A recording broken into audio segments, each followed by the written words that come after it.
Hi friends, welcome to our channel.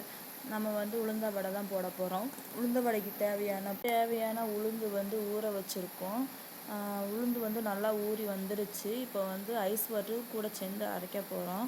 Ice water சேர்த்தோம்னா வடை நல்லா சாஃப்டாக வரும். இப்போ உளுந்து ஆட்டி எடுத்தாச்சு. எண்ணெய் காய வச்சுருக்கோம். அதுக்குள்ளேயும் வடைக்கு தேவையான பொருள் பார்த்துக்கலாம்.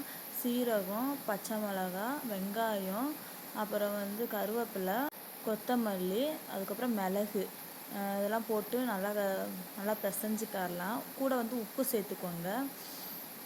உப்பு சேர்த்ததுக்கப்புறம் நல்லா பிசைஞ்சிக்கரலாம். நல்லா பிசைஞ்சதுக்கப்புறம் கொஞ்சம் நேரம் எண்ணெய் காயந்தட்டியும் கொஞ்சம் நேரம் வச்சுருக்கலாம்.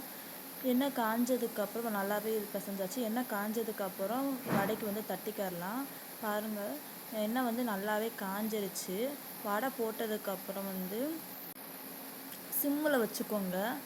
இங்கிட்டு ஒரு பரட்டு, அங்கிட்டு ஒரு பரட்டு, நல்லா பொன்னிறமாக வரந்தட்டி நல்லா இது பண்ணிக்கோங்க. அப்புறம் பாருங்கள் ஃப்ரெண்ட்ஸ், நல்லாவே வந்திருக்கு. இந்த வீடியோ உங்களுக்கு பிடிச்சிருந்தா லைக் பண்ணுங்கள், சப்ஸ்கிரைப் பண்ணுங்கள், ஷேர் பண்ணுங்கள்.